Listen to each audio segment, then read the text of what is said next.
Good morning. I'm Alicia. Our topic this week is on cultural humility, awareness, advocacy, and social justice.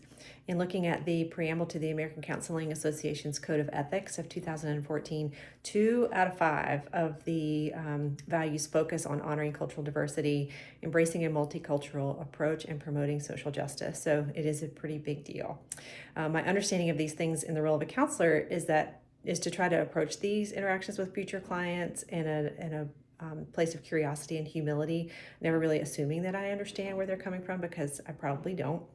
When I think about advocacy, the ethical principle of beneficence comes to mind, working for the good of the individual and for society as a whole. Every culture fits into society in its own unique way, and so the more that I can try to understand these things and how they fit, then the better, hopefully, that I'm going to be able to understand where my client's coming from. I also think about the ethical principle of justice and treating clients with fairness, which definitely connects to the social justice principle. Our textbook and Simmons and others in 2024 uses words such as fairness, freedom, and living in peace when defining social justice. So it's hard to imagine doing any of those things without acting and treating people kindly. Even though I do try to treat people and love them well, it's been really eye-opening to examine my own culture and to know what my limitations are, what social privilege I may or may not have, and even to examine those ways that I may have potentially participated in oppressive behavior towards others. Again, all those things were addressed in our textbook, Simmons 2024.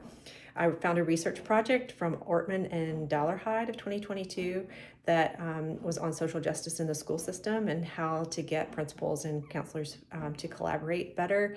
It helped me to see how counselors are able to become aware of situations that students are facing, policies and procedures that are kind of keeping them in that place of struggle, and then looking for ways to advocate and change the system so that to promote wellness for their students. It reminded me that first and foremost, we have to have an open mind and to know that these things even exist.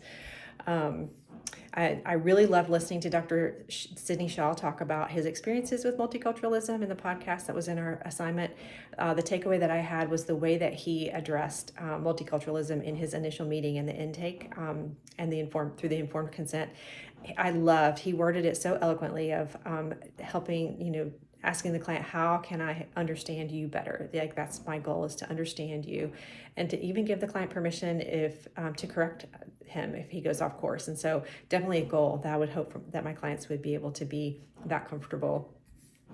I work in equine therapy now, and so one of my things I would love to work on as far as advocacy goes would be to really start advocating for our clients and helping our staff to see that our clients are coming from places that we may have never been or understand, and so how can we love them better?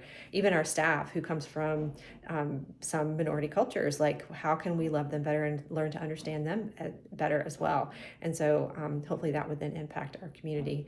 In the Bible, so many scriptures connect humility and advocacy and loving others well. Galatians 5:13 and 14, Paul says we're called to be free, and yet in that freedom we should serve others humbly with love, and that we should love others as we love ourselves. God's kingdom is one of peace and freedom and love, and as Christians we should try to do our best to give that to others. In Luke 12:7, God says he knows the number of hairs on our head, and that's really awesome that he sees us that well. So my goal would be, in my prayer, is that I would be able to see our clients in the way that God sees them. Thank you.